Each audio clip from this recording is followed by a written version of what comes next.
हरे कृष्ण कृष्ण कृष्ण हरे हरे, हरे राम राम राम हरे हरे। ग्रंथराज श्रीमद् भगवद गीता मात की जय। आज हम श्रीमद् भगवद गीता के दूसरे अध्याय के श्लोक नंबर 15 से लेकर 30 तक पढ़ेंगे, जिसमें अर्जुन ने जो भगवान को ये कहा था कि भाई मैं अपने मित्रों का, अपने गुरु का, अपने पितामह का वध नहीं कर सकता, इससे मुझे पाप लगेगा। तो भगवान कहते नहीं, पाप नहीं लगेगा, क्योंकि मरते तो शरीर है, आत्मा का तो कभी विनाश नहीं होता है। और क्योंकि तुम अपने कर्तव्य का पालन करते हुए, तुम क्षत्रिय हो, तो फिर तुम अपने कर्तव्य का पालन करते हुए यदि यहाँ पर युद्ध करोगे तो भी, क्योंकि शरीर का विनाश होना तो अनिवार्य है। शरीर तो जब जन्म लेता है उसकी मृत्यु होती ही है, लेकिन आत्मा का कभी विनाश नहीं होता। और आत्मा क्या करती है? आत्मा तो नए शरीर धारण करती है, जिस तरह से हम नए वस्त्र धारण करते हैं।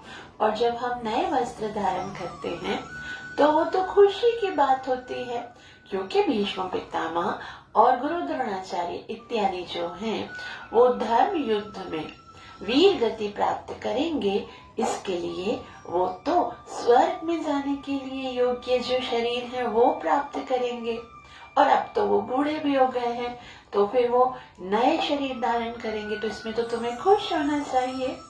तो अर्जुन ने कहा कि लेकिन मुझे ऐसा लगता है कि उनके मरने से तो दुख होगा ना, मतलब उनका जो वो हमारे साथ रहते हैं, लेकिन जब वो चले जाएंगे तो उनके जाने का तो दुख होगा।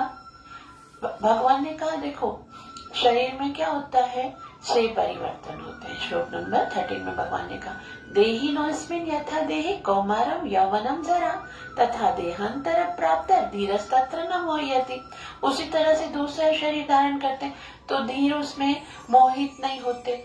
तो अर्जुन ने कहा शरीर में जो बाकी जो 6 परिवर्तन होते, 5, उसमें तो वो वही शरीर में रहता है ना, उसके लिए दुख नहीं होता। लेकिन देहांतर प्राप्त, जब दूसरे शरीर धारण करते तो हमारे से उसका संबंध कट जाता है, तो दुख होता है। तो भगवान कहते हैं ये दुख तो शरीर का ही है, क्योंकि मात्र स्पर्श शास्त्र को होते हैं। दुख क्यों होता है? क्योंकि सेंस ऑब्जेक्ट्स जो है, इंद्रियों के जो विषय हैं, उनका संपर्क वो हमें सुख और दुख कराता है। और वो तो सर्दी और गर्मी की ऋतुओं की तरह है, वो तो हमें तांस्तितिक्षस्व भारत, उनको तो सहना ही सीखना पड़ेगा। और ये तो आवश्यक है, क्योंकि जो जब हमारे जीवन में सर्दी आती है, गर्मी आती है, उसी तरह से सुख और दुख आते रहते हैं। If you want love from your relatives, then you be ready to get also hatred. अगर आप किसी से प्रेम प्राप्त करते हो तो डेफिनेटली वहीं से आपको नफरत भी मिलेगी। जहाँ से आपको सुख मिल रहा है वहीं से आपको दुख मिलेगा। और ये जो कुछ है वो टेम्पररी है। आप चाहे सुख है चाहे दुख है, वो चाहे मान है चाहे सब अपमान है, चाहे सर्दी है या गर्मी, उसी की तरह ये टेम्पररी है। सो हमें क्या करना चाहिए? We should tolerate these all circumstances. इन सारी जो स्थितियां हैं, परिस्थितियां हैं, उनको हमने सहन करना सीखना है। तो मानो अर्जुन को जब कृष्ण ने कहा You must face these all problems, तुम्हें ये सब कुछ फेस करना है, सीखना है, तो अर्जुन के मन में एक प्रश्न आया, क्यों? But why? मैं क्यों सहन करूं इन सारी चीजों को? तो समझो भगवान अब श्लोक नंबर 15 में बता रहे हैं कि ये सब सहन करने का क्या लाभ होगा। भगवान कहते हैं, यम हि न व्यथयन्त्येते पुरुषं पुरुषर्षभ समदुःख सुखं धीरं सोमृतत्वाय कल्पते। यं हि न व्यथयन्त्येते पुरुषं पुरुषं पुरुषर्षभ समदुःख सुखं धीरं सोमृतत्वाय कल्पते। भगवान कहते हैं यम ही न व्यथयन्ति थे। यम मना जो व्यक्ति जो ऐसे हैं ही निश्चित रूप से न व्यथयन्ति, जो बिल्कुल विचलित नहीं होते हैं। किसमें? पुरुषम पुरुषर्षभ। पुरुषर्षभ का मतलब होता है भगवान अर्जुन को कहते तुम पुरुषर्षभ हो, सर्वश्रेष्ठ पुरुष हो, इसलिए सम दुख सुखम धीरम, जो दुख और सुख में इक्वल रहते, सम मतलब इक्वल रहते हैं। सोमृतत्वाय कल्पते, वो क्या प्राप्त करते हैं? अमृतत्व, यानी कि उनकी मुक्ति होती, जो छोटी छोटी बातों पर विचलित हो जाते हैं। जीवन में सुख और दुख तो आते रहते हैं, और जो सुख में बहुत ज्यादा सुखी हो जाते हैं, फिर दुख में तो बहुत ज्यादा दुखी भी होते हैं, क्योंकि आसक्ति के कारण होता है ना, तो उनको तो मुक्ति नहीं मिलेगी, वो सुख और दुख में ही उलझे रहेंगे। इसलिए भगवान कहते हैं यदि कोई चाहता है कि मैं सुख और दुख के इन झंझटों से मोक्ष प्राप्त कर लूं, तो फिर उनको सहन करना पड़ेगा। मोक्ष की ओर बढ़ने के लिए जीवन में ये जो भी डिस्टर्बेंस हैं, उनको हमें इक्वल समझना। सम दुख सुखम धीरम, इनको सम समझना है। क्यों सम समझना है? For the higher purpose. For the higher purpose का मतलब होता है जो सबसे उच्च उद्देश्य है, अमृतत्वाय कल्पते, मोक्ष की प्राप्ति। इसलिए देखो, जिसका जो कर्तव्य है वो इन छोटी छोटी चीजों के लिए अपने कर्तव्यों को थोड़ी ना छोड़ सकता है। जैसे सन्यासी होते हैं, अब सन्यासियों को तो अपने घर बार को छोड़ना है, अपनी पत्नी, अपने बच्चों, सबको छोड़ना है। क्यों? क्योंकि सन्यास ग्रहण किया है भगवान की खुशी के लिए। जैसे चैतन्य महाप्रभु ने हायर पर्पस के लिए जब सन्यास ग्रहण किया, तो अपनी वृद्धा माता को, अपनी युवा पत्नी को भी छोड़ के गए ना, क्योंकि उनको संसार का कल्याण करना था। अगर वो ये सोचते नहीं मैं इनको कैसे छोड़ सकता, तो वो हायर पर्पस को कैसे अचीव करते। उसी तरह से तुम क्षत्रिय हो, और क्षत्रिय का कार्य है धर्म युद्ध करना, तो तुम हायर पर्पस के लिए, मोक्ष अमृतत्वाय कल्पते के लिए अपने जो ये सुख दुख है उनको सहन करो। अनुवाद: हे पुरुष श्रेष्ठ अर्जुन, जो पुरुष सुख तथा दुख में विचलित नहीं होता और इन दोनों में समान भाव में रहता है, वह निश्चित रूप से मुक्ति के योग्य है। श्रील प्रभुपाद की जय। श्रील प्रभुपाद जी कहते, जो व्यक्ति आत्म साक्षात्कार की उच्च अवस्था को प्राप्त करने के लिए दृढ़ प्रतिज्ञ है और सुख तथा दुख के प्रहारों को समभाव से सह सकता है, वह निश्चित ही मुक्ति के योग्य है। जीवन में सुख दुख तो आएंगे, उसमें विचलित नहीं होना है। अगर हम इन्हीं में परेशान हो जाएंगे तो मुक्ति कैसे मिलेगी? वर्णाश्रम धर्म में चौथी अवस्था अर्थात संन्यास आश्रम कष्ट साध्य अवस्था है, किंतु जो अपने जीवन को सचमुच पूर्ण बनाना चाहता है, वह समस्त कठिनाइयों के होते हुए भी संन्यास आश्रम अवश्य ग्रहण करता है। वैसे तो मुश्किल है ना, क्योंकि सब कुछ छोड़ना पड़ता है, लेकिन जीवन को यदि हमें, श्री रूपा जी बोलते समझ, अगर वो अपने जीवन को सचमुच पूर्ण बनाना चाहता है, क्योंकि पूर्णता तो अनासक्ति से आती है, वैराग्य से आती है। ये कठिनाइयां पारिवारिक संबंध विच्छेद करने तथा पत्नी और संतान से संबंध तोड़ने के कारण उत्पन्न होती है, किंतु यदि कोई इन कठिनाइयों को सह लेता है तो उसके आत्म साक्षात्कार का पथ निष्कंटक हो जाता है। कठिनाई क्या है? अपनों से बिछड़ने की, लेकिन यदि हम अपनों में इतना मोह रखेंगे तो भगवत प्राप्ति थोड़ी ना होगी। अतः अर्जुन को क्षत्रिय धर्म निर्वाह में दृढ़ रहने के लिए कहा जा रहा है। भले ही स्वजनों या अन्य प्रिय व्यक्तियों के साथ युद्ध कितना ही दुष्कर क्यों न हो। अभी यहाँ श्री प्रभुपाद जी कहते, भले ही अपनों को मारना बहुत मुश्किल है, लेकिन कर्तव्य थोड़ी ना छोड़ सकते। वही एग्जाम्पल श्री चैतन्य महाप्रभु की श्री प्रभुपाद जी देते हैं कि भगवान चैतन्य ने 24 वर्ष की अवस्था में ही संन्यास ग्रहण कर लिया था।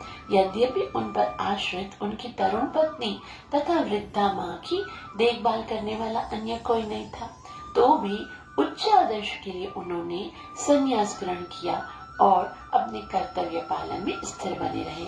भाव बंधन से मुक्ति पाने की यही एकमात्र उपाय है। क्या उपाय है? अपने कर्तव्यों को निरासक्त होकर, दुख और सुख में सम होकर अपने कर्तव्यों को पूरे करने से अमृत तत्व की प्राप्ति होती है। ठीक, उसके बाद यूं समझो, अब भगवान जो हैं वो शरीर और आत्मा के डिफरेंस को और भी अच्छी तरीके से बताते हैं।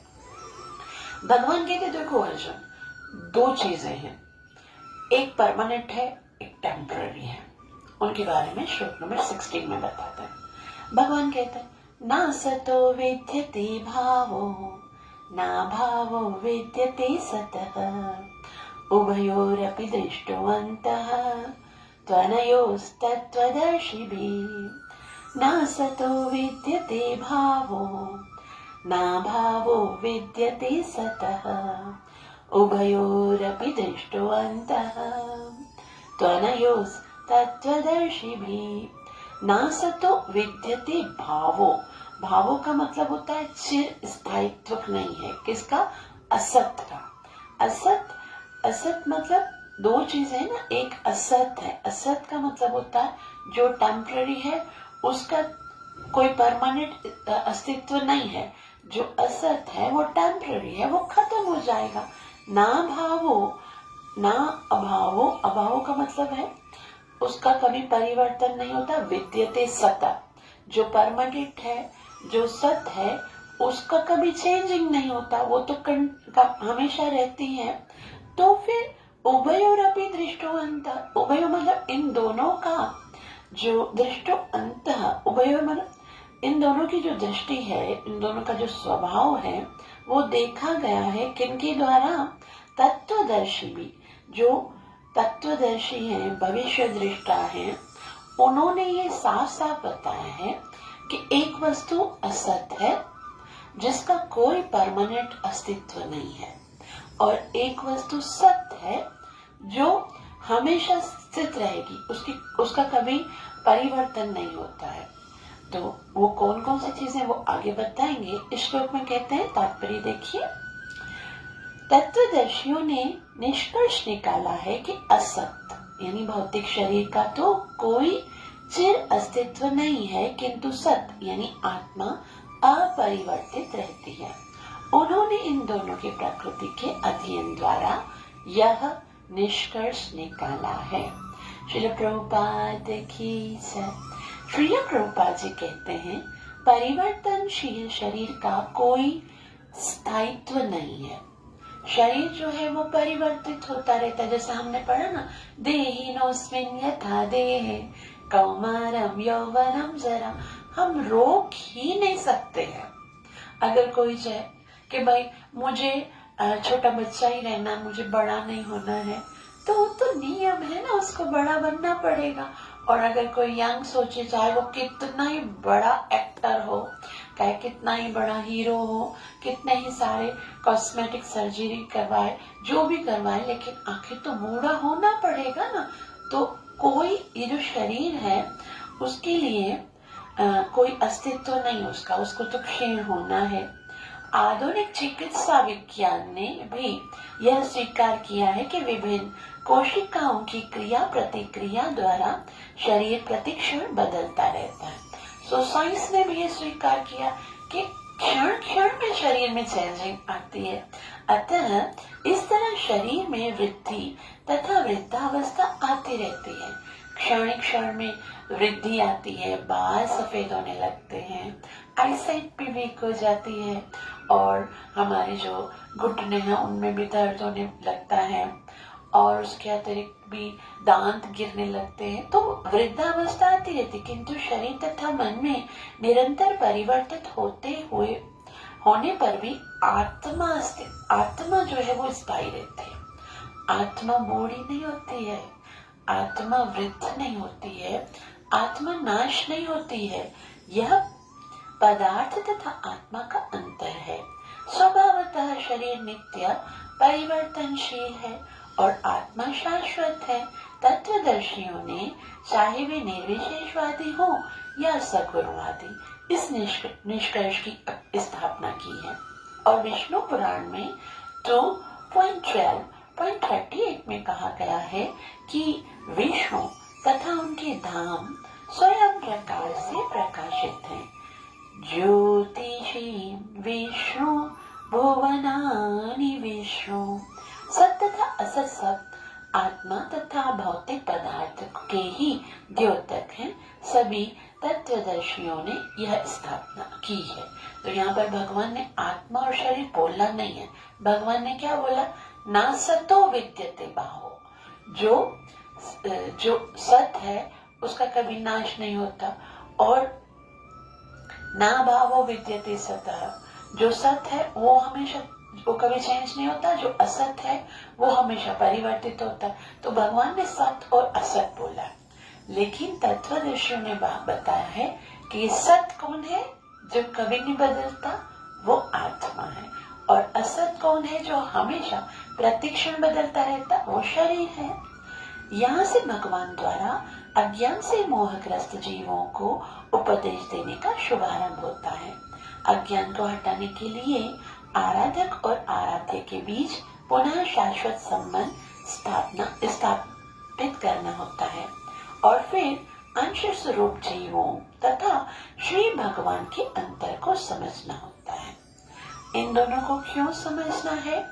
जीव और भगवान के बीच का जो संबंध है वो इसलिए समझना है क्योंकि आराधक और आराध्य, हम जीव जो है वो भगवान के आराध्य है। भगवान आराध्य है और हम सब आराधक हैं। तो डिफरेंस समझना है हम दोनों अंकों इनका। कोई भी व्यक्ति आत्मा के अध्ययन द्वारा परमेश्वर के स्वभाव को समझ सकता है, क्योंकि आत्मा क्या है? भगवान का अंश है। तो जो आत्मा को समझेगा वो भगवान को भी समझेगा। आत्मा तथा परमात्मा का अंतर अंश तथा पूर्ण के अंतर के रूप में है। वेदांत सूत्र तथा श्रीमद् भागवतम में परमेश्वर को समस्त उद्भवों यानी प्रकाश का मूल माना जाता है। ऐसे उद्भवों का अनुभव परा तथा अपरा प्राकृतिक कर्मों द्वारा किया जाता है। जीव का संबंध परा प्रकृति से है, जैसा कि 7वें अध्याय में स्पष्ट होगा। ये सब भगवान की प्रकृतियां हैं, चाहे ये भौतिक शरीर हो चाहे आत्मा हो। लेकिन आत्मा जो है वो भगवान की परा प्रकृति है, और शरीर जो है वो अपरा प्रकृति पृथ्वी जल अग्नि वायु आकाश से मिलकर बना हुआ है। तो ये बहुत ही सुंदर रीति से 7वें अध्याय में श्री प्रभुपाद जी बोलते हैं, हम समझाएंगे।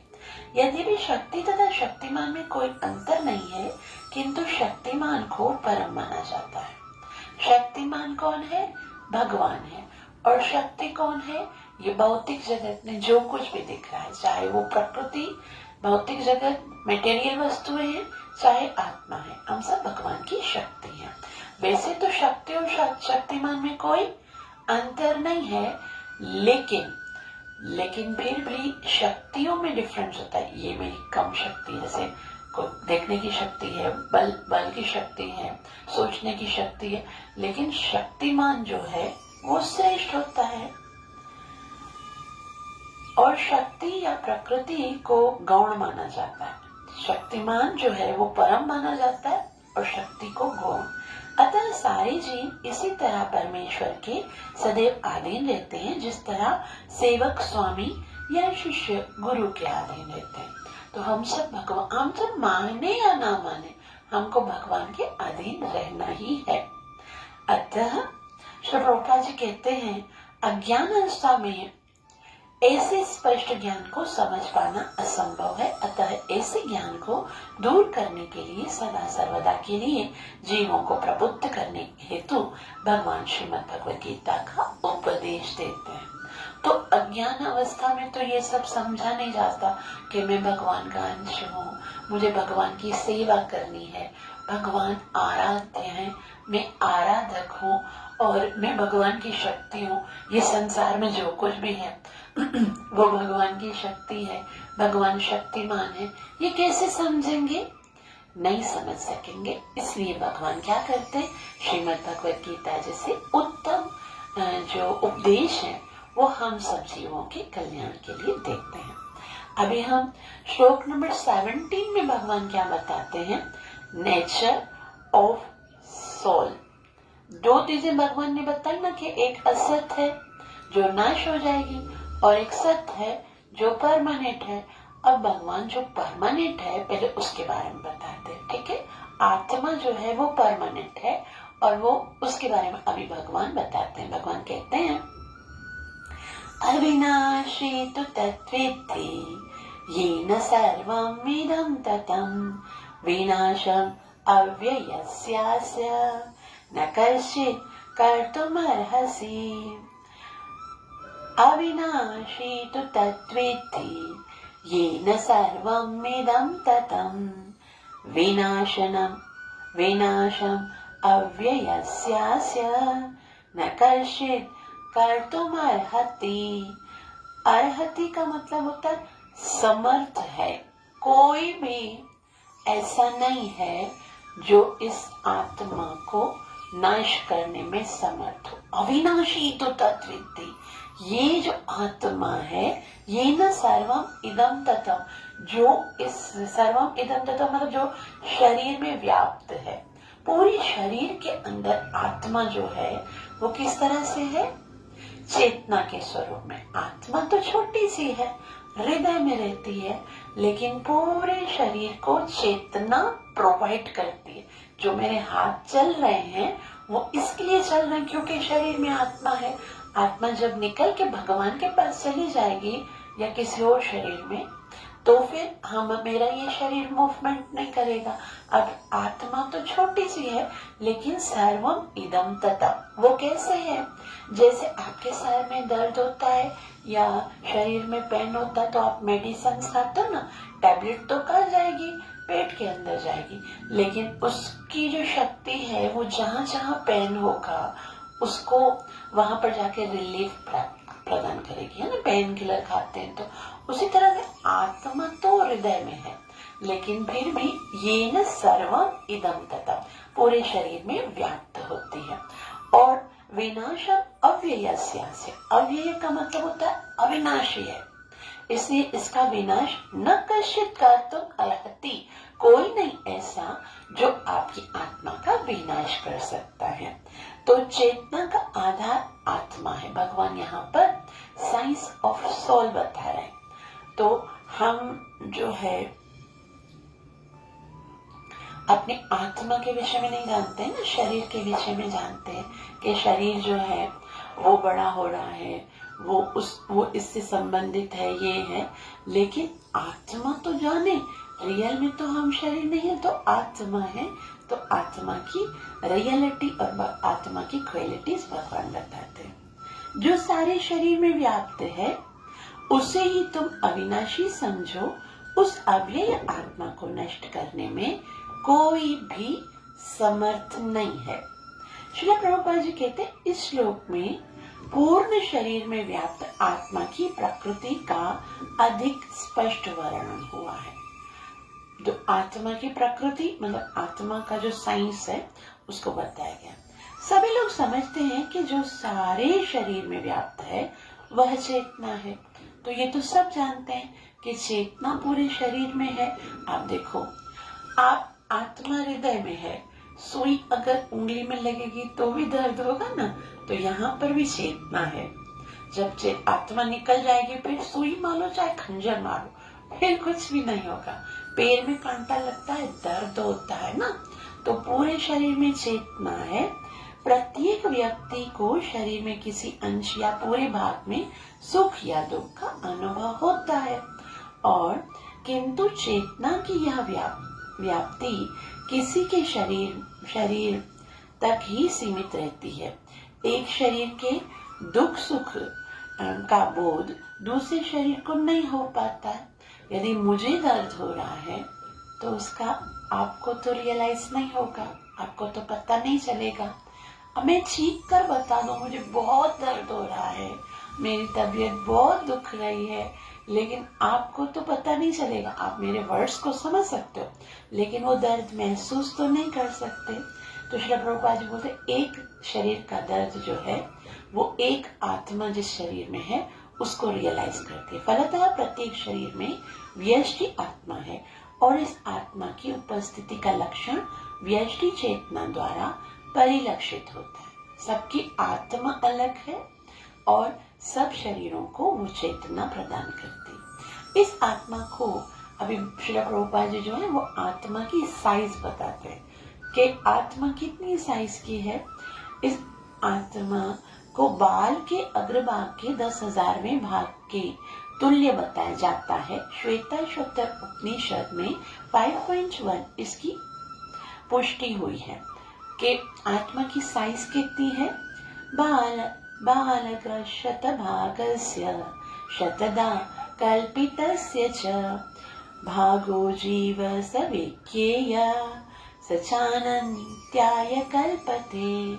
यदि बाल के अग्रभाग को 100 भागों में विभाजित किया जाए और फिर उनमें से प्रत्येक भाग को 100 भागों में विभाजित किया जाए तो इस तरह के प्रत्येक भाग का माप आत्मा के परिमाप है। इसी प्रकार यही कथन निम्नलिखित श्लोक में मिलता है।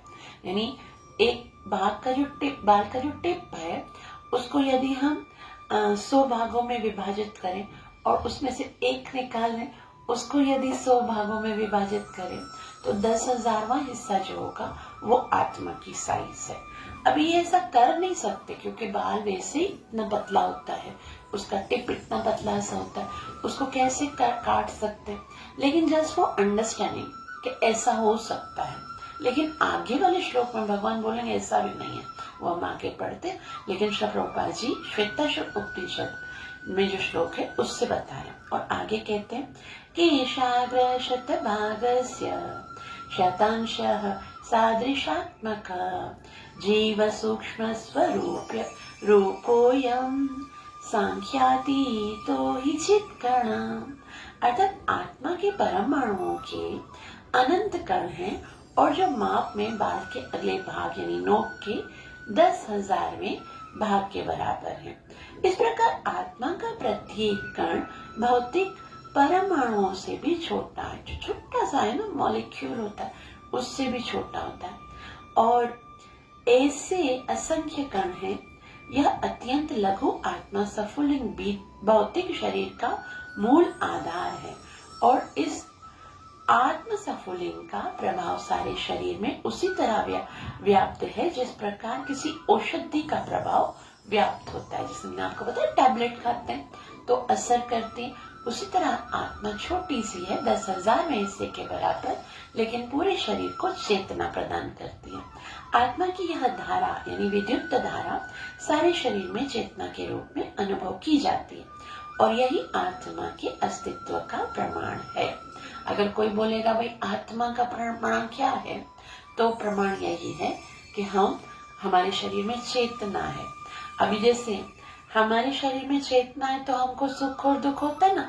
मेरे ऊपर अगर आप 100 किलो की बोरी रखोगे तो मुझे दर्द होगा ना, लेकिन एक चेयर के ऊपर आप 200 रुपए क्या 1000 किलो का भी वजन रखोगे तो उसको तो दर्द नहीं होगा क्योंकि मेरे अंदर आत्मा है तो मुझे सुख और दुख लगता है, चेतना को फील होता है।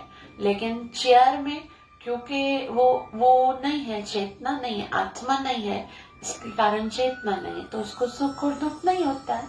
तो श्री प्रभुपाद जी कहते हैं आत्मा के सामान्य से सामान्य व्यक्ति भी समझ सकता है कि यह भौतिक शरीर चेतना रहित होने पर मृतिक हो जाता है। अगर आत्मा निकल जाएगी तो उसमें चेतना नहीं होगी और फिर उसको मृतिक माना जाता है और शरीर में इस चेतना को किसी भी भौतिक उपचार से वापस नहीं लाया जा सकता है।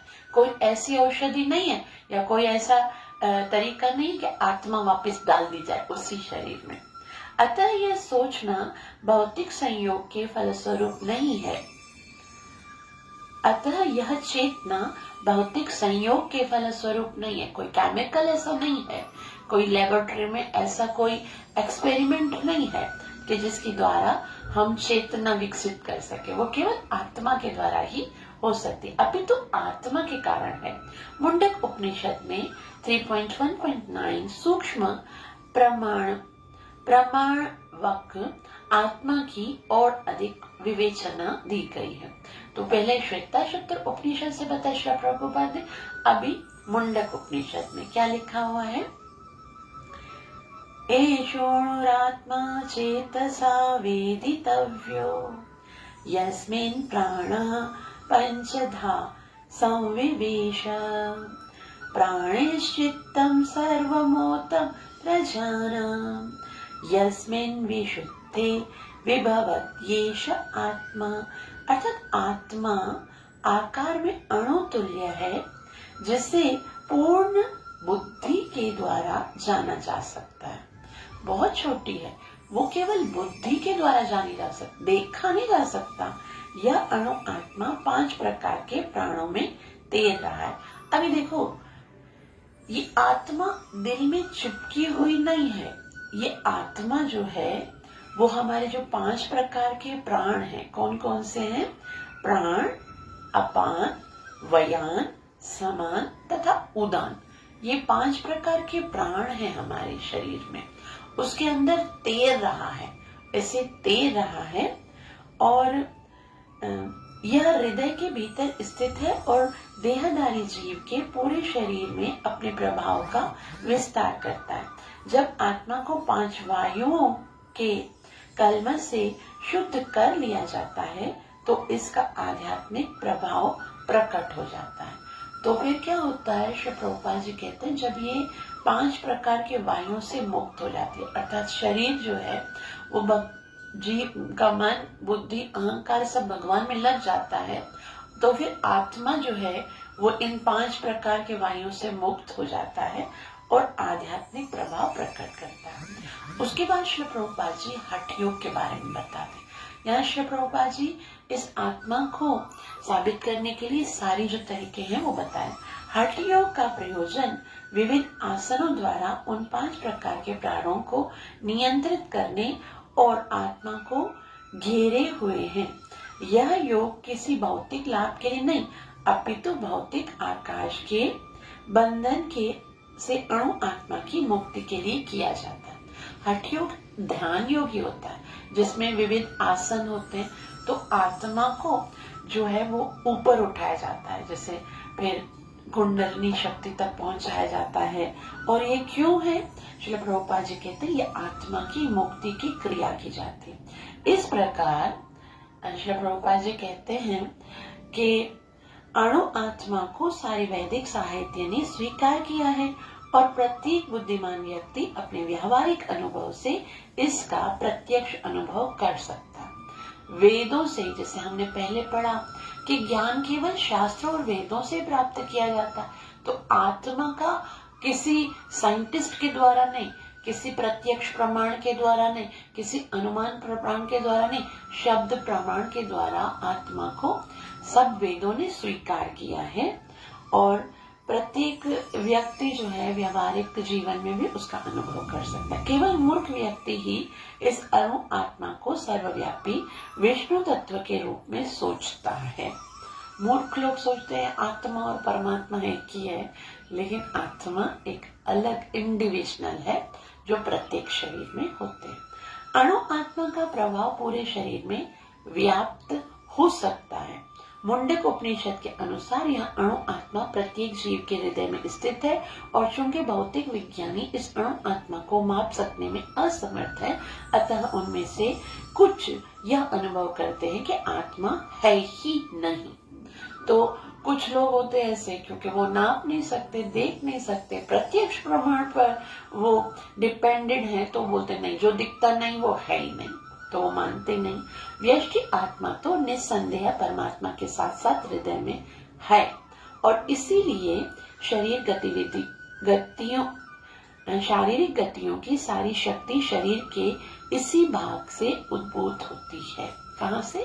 क्योंकि हृदय में आत्मा है और दिल धड़कता है ना। जैसे ही हम डॉक्टर के पास जाते हैं तो हार्ट बीट चेक करते हैं, तो जो भी गतिविधियां हैं वो इसी भाग से होती।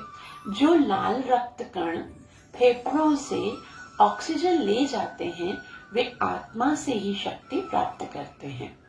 तो यहाँ पर जो रेड सेल हैं वो क्या करते हैं? फेफड़ों से ऑक्सीजन लेके जाते हैं, लंग से ऑक्सीजन लेके जाते हैं। तो वे क्यों, कैसे, उनको शक्ति कैसे मिलती है? आत्मा से शक्ति प्राप्त करते हैं। अतः जब आत्मा इस स्थान से निकल जाती है तो रक्तोत्पादक जो संलयन यानी फ्यूजन, जो ये ऑक्सीजन ले जाने का जो कार्य है वो बंद हो जाता है। औषधि विज्ञान लाल रक्त कणों की महत्ता को तो स्वीकार करते हैं, किंतु वह यह निश्चित नहीं कर पाता कि शक्ति का स्रोत आत्मा है। वो ये तो देख रहे हैं साइंटिस्ट के भाई हाँ ये जो है ना रेड सेल्स जो कार्य करते हैं ऑक्सीजन ले जाने का, ये तो जानते हैं, लेकिन उनको शक्ति कहाँ से मिल रही है वो ये नहीं जान पाते। जो भी हो, औषधि विज्ञान यह स्वीकार करता है कि शरीर की सारी शक्ति का उद्गम स्थान हृदय है। तो ये तो स्वीकार करते हैं साइंटिस्ट कि शक्ति शरीर को कहाँ से मिल रही? हृदय से मिल रही। हृदय को शक्ति कहाँ से मिल रही वो नहीं बता रहे, वो हम बता देते हैं कि वो कहाँ से मिल रही है, वो आत्मा से मिल रही। पूर्ण आत्मा के ऐसे अणु कणों की तुलना सूर्य प्रकाश से के किरणों से की जाती है। सूर्य प्रकाश में असंख्य तेजोमय अणु होते हैं। इसी प्रकार परमेश्वर के अंश उनकी किरणों के परमाणु सफुलिंग हैं और प्रभा या पराशक्ति कहलाते हैं। हमने देखा सूर्य के प्रकाश के अंदर बहुत सारे किरण के अंदर बहुत सारे कण हैं। उसी प्रकार परमेश्वर के अंश उनकी किरणों के परमाणु सफुलिंग हैं और प्रभा या पराशक्ति कहलाते हैं। हम सब जीव आत्माएं जो है वो भगवान की पराशक्ति है। अतः चाहे कोई वैदिक ज्ञान का अनुगामी हो या आधुनिक विज्ञान का, चाहे साइंटिस्ट हो चाहे भक्त हो, तो वह शरीर में आत्मा के अस्तित्व को नकार नहीं सकता। उसको स्वीकार करना पड़ेगा कि कोई तो ऐसी शक्ति है जो पूरे शरीर को चेतना प्रदान करती है। भगवान ने स्वयं भगवत गीता में आत्मा के इस विज्ञान का विशुद्ध वर्णन किया है और इसको मानना इसलिए चाहिए क्योंकि साक्षात भगवान जो है वो स्वयं इसको बहुत ही डिटेल से बताते हैं। तो अभी जो है वो हमने आत्मा के विषय में पढ़ा कि आत्मा जो है वो परमानेंट है, नेचर ऑफ सोल के अविनाशी है और ये पूरे शरीर में किस तरह से फैली हुई है, इसको कभी भी नाश नहीं किया जा सकता और कोई भी समर्थ नहीं इसको नाश करने में। तो भगवान ने जो दो चीजें बताई थी, ना सतो विद्यते भावो, ना भावो विद्यते सता। अब भगवान जो है वो शरीर के विषय में बता रहे हैं कि अब शरीर का क्या है, आत्मा तो कभी नाश नहीं होती, उसका तो कभी नाश नहीं किया जा सकता। शरीर कैसा है? श्लोक नंबर 18 में भगवान कहते हैं अंतवंत इमे देहा नित्यस्योक्ता शरीरिणा अनाशिनो अप्रमेयस्य तस्मात् युध्यस्य भारत। तो पहली लाइन में भगवान ने शरीर के विषय में बताया। क्या बताया? अंतवंतु इमे देहा नित्यस्योक्ता शरीरिणा। अंतवत्तु यानी ये नाश हो जाएगा, ये शरीर जो है, इमे देहा, देहा का मतलब होता है ये जो भौतिक शरीर है उसका तो नित्य नाश जो है अंतवत निश्चित है और नित्य योक्ता शरीरिणा, लेकिन जो आत्मा है वो नित्य है। अनाशिना कभी नाश नहीं हो सकती।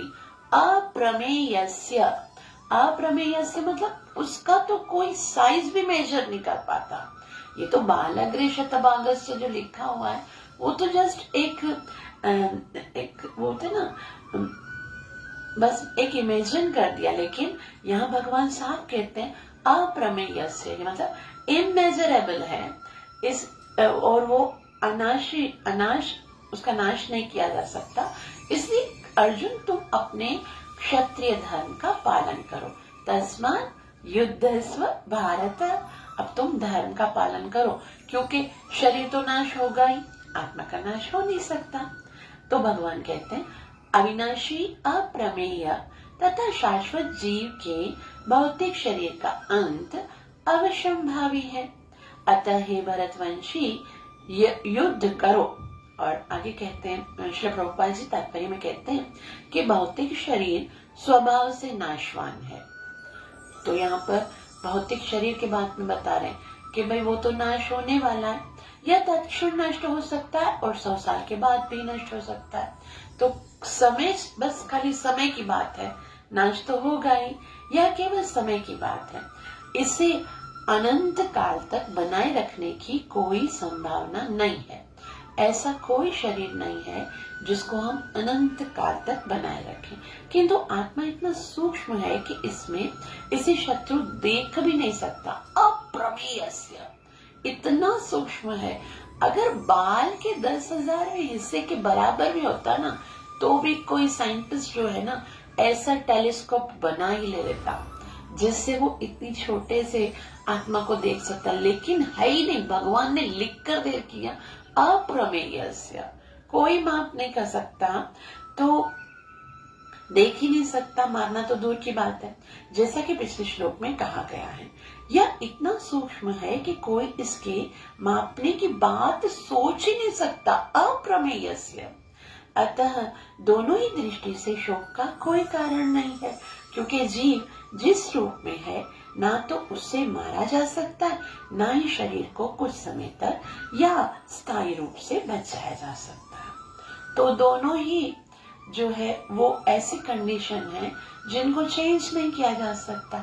शरीर तो खत्म होगा, आप कुछ भी करो उसे बचा नहीं सकते। आत्मा तो कभी भी नष्ट नहीं हो सकती, आप कुछ भी करो उसे नष्ट नहीं कर सकते। तो यहाँ श्री प्रभुपाद जी कहते हैं ना ही शरीर को कुछ समय तक स्थायी रूप से बचाया जा सकता है। पूर्ण आत्मा के सूक्ष्म कण अपने कर्म के अनुसार ही यह शरीर धारण करते, अतः धार्मिक नियमों का पालन करना चाहिए। तो अपने धार्मिक जो नियम है उनको नहीं छोड़ना चाहिए। वेदांत सूत्र में जीव को प्रकाश बताया गया है, क्योंकि वह परम प्रकाश का अंश है। वेदांत में जीव जो है आत्मा है, उसका नाम प्रकाश कहा गया। क्यों? क्योंकि वो परम प्रकाश का अंश है। जिस प्रकार सूर्य का प्रकाश सारे ब्रह्मांड का पोषण करता है, उसी प्रकार आत्मा का प्रकाश से इस भौतिक देह का पोषण होता है।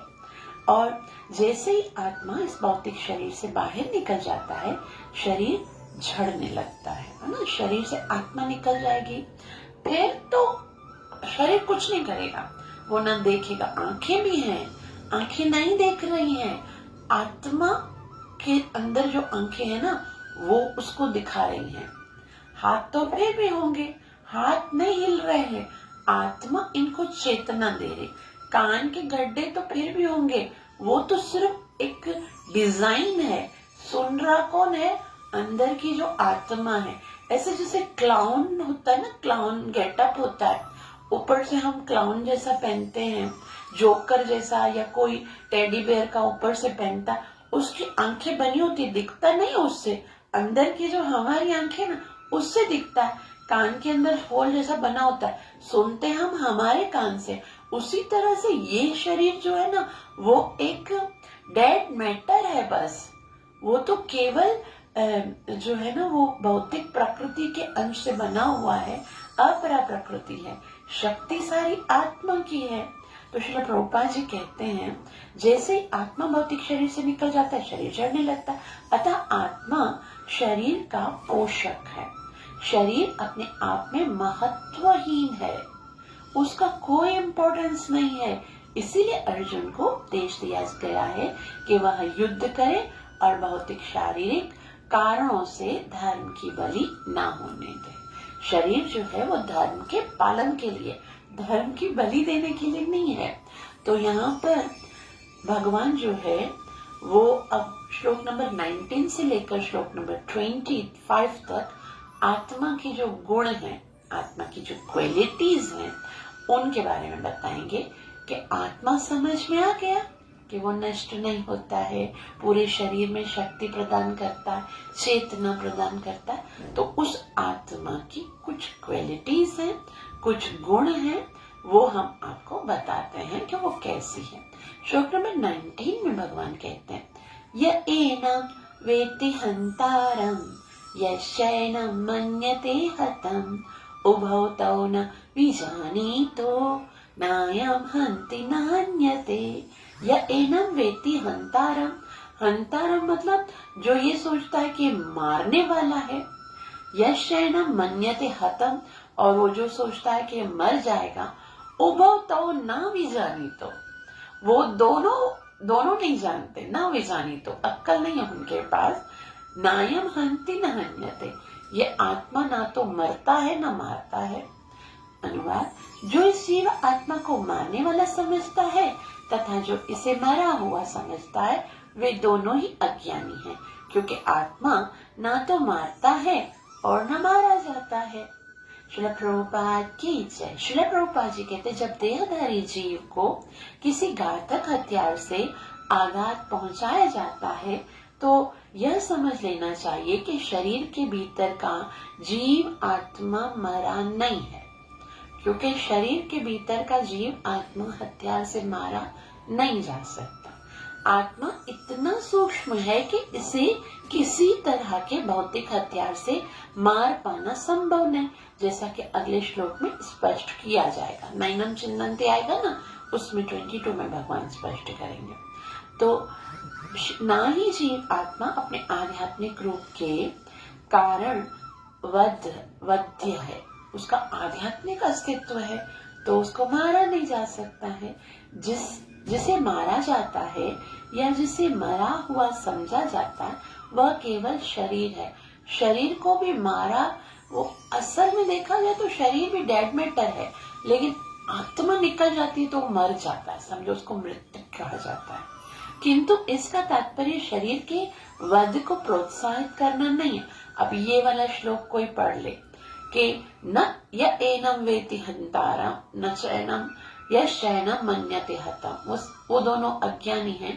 तो हम हथियार उठा ले और बोलते आत्मा तो न मरता है न मारता है, अभी मैं सबको मारना शुरू करूं, पाप तो लगेगा नहीं। भगवान यहाँ पर तत्व की बात कर रहे हैं, कर्म की बात अभी तक नहीं की है। कर्म किस तरह से करना वो भगवान आगे बताएंगे, ठीक है। ये ऐसा नहीं भाई पाप नहीं लगता है तो फिर तो है ना, मरता नहीं है तो पाप भी नहीं लगेगा, फिर तो मारता फिरूं। तो श्रील प्रभुपाद जी बता रहे हैं, श्रील प्रभुपाद जी अभी से बता रहे हैं, भगवान आगे बताएंगे क्या बता रहे हैं कि किंतु इसका तात्पर्य शरीर के वध को प्रोत्साहित करना नहीं है। वैदिक आदेश है मा हिंस्यात् सर्वभूतानि, कभी भी कि जीव की हिंसा मत करनी चाहिए, नहीं करनी चाहिए। न ही जीव आत्मा अवध्य है का यह अर्थ है कि पशु हिंसा को प्रोत्साहन दिया जाए, कि ये बोल दिया जीव आत्मा अवध्य है तो मारो पशुओं को, खाओ, क्योंकि आत्मा तो मर नहीं रही है, उनके शरीर भले मर जाए। इसके लिए नहीं, किसी भी जीव के शरीर की अनिधान अधिकार हत्या करना निंद्य है और राज्य तथा भगवत दाम के द्वारा दंडनीय है। इसीलिए गवर्नमेंट और भगवान दोनों इसको अपराधी मानते हैं, क्योंकि शास्त्र में वैदिक आदेश क्या है, मां हिंस्यात् सर्वभूतानि, किसी का भी हत्या नहीं करनी चाहिए। किंतु अर्जुन को तो धर्म के अनुसार, धर्म के नियम अनुसार मारने के लिए नियुक्त किया जा रहा, किसी पागलपनवश नहीं। ऐसा नहीं अर्जुन जो है उसको बोले, भगवान बोले आत्मा तो कभी नहीं मरती, मार डालो सबको, नहीं। धर्म की रक्षा के लिए युद्ध करना तुम्हारा कर्तव्य है, इसके लिए तुमको मारना, ठीक। अब भगवान आत्मा की इस श्लोक में, श्लोक नंबर 20 में बहुत सारी क्वालिटीज बताते, तकरीबन 11 क्वालिटीज जो है आत्मा की बताते। भगवान कहते हैं न जायते म्रियते वा कदाचित् नायं भूत्वा भविता वा न भूयः अजो नित्यः शाश्वतोऽयं पुराणो न हन्यते हन्यमाने शरीरे न जायते म्रियते वा कदाचित् नायं भूत्वा भविता वा न भूयः अजो नित्यः शाश्वतोऽयं पुराणो न हन्यते हन्यमाने शरीरे। न जायते अर्थात कभी जन्म नहीं लेता, म्रियते कभी मरता नहीं, कदाचित कभी भी नहीं, नायम भूत्वा, भूत्वा मना ना ही पास्ट में हुआ, भविता या ही ना ही कभी भविष्य में होगा, न भूया न प्रेजेंट में, अजो ये अजन्मा है, नित्य ये नित्य है, उसका नाश नहीं होता है, और शाश्वत है अर्थात स्थायी है। पुराणों, पुराणों का मतलब होता है बहुत प्राचीन है, और न हन्यते हन्यमाने शरीर, शरीर के मारे जाने पर आत्मा का नाश नहीं होता। अनुवाद, आत्मा के लिए किसी भी काल में न तो जन्म है न मृत्यु, वह न तो कभी जन्मा है न जन्म लेता है और न ही जन्म लेगा। वह अजन्मा, नित्य, शाश्वत तथा पुरातन है। शरीर के मारे जाने पर आत्मा मारा नहीं जाता। तो यहाँ पर आत्मा की बहुत सारी क्वालिटीज हैं, इसको हम रीड करेंगे। श्रील प्रभुपाद जी बहुत ही सुंदर रीति से इसको डिस्क्राइब करेंगे। श्रील प्रभुपाद की इच्छा। श्रील प्रभुपाद जी कहते हैं गुणात्मक दृष्टि से यानी क्वालिटी से आत्मा का अणु परमात्मा का अणु अंश परम से अभिन्न है। जैसी क्वालिटीज भगवान की है वैसी आत्मा की है, गुण वही है। वह शरीर की भांति विकारी नहीं है। शरीर में बदलाव आता है, आत्मा में चेंजिंग नहीं आती। कभी कभी आत्मा को स्थायी या कूटस्थ कहा जाता है, आत्मा को स्थायी कहा जाता है।